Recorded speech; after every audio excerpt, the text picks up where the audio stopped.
അവർ രണ്ടുപേരും ജീവനും കൊണ്ടോടി. പാതിയിൽ വെച്ച് അശ്വിൻ വീണുപോയി. ചന്തു തിരിഞ്ഞുപോലും നോക്കിയില്ല. എത്രയും പെട്ടെന്ന് ഓടി രക്ഷപ്പെടണം എന്ന് മാത്രമായിരുന്നു അല്ല. Hi guys, this is Simbu from Simbu journey. ഞാൻ ഇന്നിവിടെ വന്നിരിക്കുന്നത് നിങ്ങൾക്കുള്ളൊരു കൊച്ചു കഥയുമായ. ഈ കഥ മുഴുവൻ കേട്ടതിന് ശേഷം നിങ്ങളുടെ അഭിപ്രായങ്ങൾ കമന്റുകളായി രേഖപ്പെടുത്തും. അപ്പൊ നമുക്ക് കഥ തുടങ്ങാം. കമോൺ. ഒരു ഉഷ്ണമേഖലാ ഗ്രാമം. മൂടൽ മഞ്ഞ് പതിയെ താഴ്ന്നു തുടങ്ങിയിരിക്കും.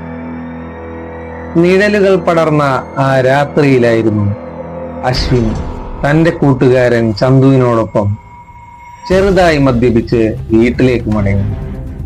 8-ാം മൈലിനകത്ത് വേർപെട്ട് കിടക്കുന്ന ഒരു പഴയ ബംഗ്ലാവ്.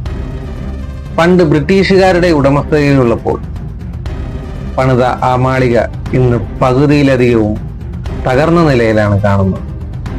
പണ്ടിവിടെ ഒരു കുട്ടിയെ കാണാതായി എന്ന് കേട്ടിട്ടില്ലേ?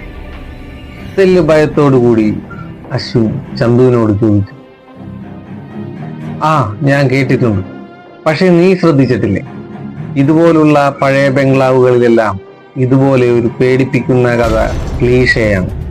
അതെപ്പോഴും എല്ലായിടത്തും അതുപോലെ ഒരു കഥയുണ്ടാകും എന്ന് ചിരിച്ചുകൊണ്ട് ചന്തു മറുപടി നൽകി. പക്ഷെ വളരെ പെട്ടെന്നാണ് അവരൊരു ശബ്ദം കേട്ടത്. ഒരു കുട്ടി ചിരിക്കുന്നത് പോലുള്ള ശബ്ദം. അത് കേട്ട് രണ്ടുപേരും ഞെട്ടിത്തെറിച്ചു നിന്നു. വളരെ പെട്ടെന്ന് തന്നെ കോട ഇറങ്ങാൻ തുടങ്ങി. അവരെ ചുറ്റിപ്പറ്റി തണുപ്പ് പടർന്നു വന്നുകൊണ്ടിരുന്നു. പെട്ടെന്നാണ് അശ്വിൻ ഇടതുവശത്തേക്ക് തലചരിച്ചു നോക്കി. അത് കണ്ടയുടനെ അവന്റെ മുഖം വിളറി. അവൻ ചന്തുവിനോട് ചോദിച്ചു, ചന്തു, നീ അത് കണ്ട? ഒരു കൊച്ചുകുട്ടി, 4-5 വയസ്സിനടുത്ത് പ്രായം. ആഡംബര വസ്ത്രങ്ങളും ഒന്നുമില്ല. പക്ഷേ കറുത്ത കണ്ണുകളിൽ ആത്മാവില്ലാത്തതുപോലെയുള്ള ഒരു കഴിയും. പക്ഷേ ആ കുട്ടിയെ കാണാൻ വലിച്ചെറിഞ്ഞ പാവയെ പോലെയായിരുന്നു. ശരീരമാസകലം ഒരുപാട് കൈകളുള്ള ആ രൂപം. ആ രൂപത്തിന് തന്നെ തിരിയാൻ കഴിയില്ല എന്നൊരവസ്ഥയിലായിരുന്നു നിന്നിരുന്നത്. ഇത് കണ്ട രണ്ടുപേരും ഭയചകിതന്മാരായി. ആ കുട്ടി അവരോടായി പറഞ്ഞു, നിങ്ങൾ വന്നതിൽ വളരെ സന്തോഷം. പക്ഷേ ഞങ്ങളെ വിട്ട് നിങ്ങൾക്ക് ഇനി ഒരിക്കലും പോകാൻ സാധിക്കില്ല. കേട്ട പാതി കേൾക്കാത്ത പാതി അവർ രണ്ടുപേരും ജീവനും കൊണ്ടോടി. പാതിയിൽ വെച്ച് അശ്വിൻ വീണുപോയി. ചന്തു തിരിഞ്ഞുപോലും നോക്കിയില്ല. എത്രയും പെട്ടെന്ന് ഓടി രക്ഷപ്പെടണം എന്ന് മാത്രമായിരുന്നു അവന്റെ മനസ്സിൽ. ചന്തു എങ്ങനെയോ ഓടിപ്പിടഞ്ഞ് തന്റെ വീട്ടിലേക്ക് എത്തി. രാത്രിയിൽ വളരെ ഭയന്ന് വിറച്ചാണ് അവൻ കിടന്നത്. എങ്ങനെയോ അവൻ ഉറങ്ങി. പക്ഷെ ആ രാത്രിയിൽ തന്നെ അവന്റെ വീട് അവിടെ നിന്നും മറഞ്ഞു പോയി.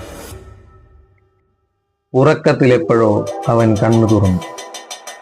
പക്ഷേ അവനുണ്ടായിരുന്നത് അവന്റെ വീട്ടിലായിരുന്നു. മതിലുകൾ തകർന്ന ഒരു പഴയ വീട്. ചുറ്റും ഇരുട്ട് മാത്രം. അവിടെ ഒരു ജനാലയോ ഒരടുപ്പോ പോലും അവൻ കണ്ടില്ല. പെട്ടെന്ന് ആരോ അടുത്തേക്ക് നടന്നെടുക്കുന്ന പോലെ ഒരു ശബ്ദം. ചന്തു തിരിഞ്ഞു നോക്കി. എന്നാൽ അവൻ കേട്ടത് ഒരു ശബ്ദം മാത്രം. താങ്കൾ വന്നതിൽ സന്തോഷം. ഇനി ഞങ്ങളെ വിട്ടു പോകരുത്. ഈ ഒരു കൊച്ചു കഥ നിങ്ങൾക്ക് ഇഷ്ടമായെങ്കിൽ നിങ്ങൾ ലൈക്ക് ചെയ്യൂ, കമന്റ് ചെയ്യൂ, ഷെയർ ചെയ്യൂ, സബ്സ്ക്രൈബും ചെയ്യൂ. നിങ്ങളുടെ ഓരോ സബ്സ്ക്രിപ്ഷനും എനിക്ക് തരുന്നത് വളരെയധികം ഊർജമാണ്. അതുകൊണ്ട് ഇനിയുള്ള ദിവസങ്ങളിൽ നല്ല നല്ല കഥകളുമായി വീണ്ടും വരാം. ഇപ്പോൾ ഞാൻ പോകുന്നു. ബൈ.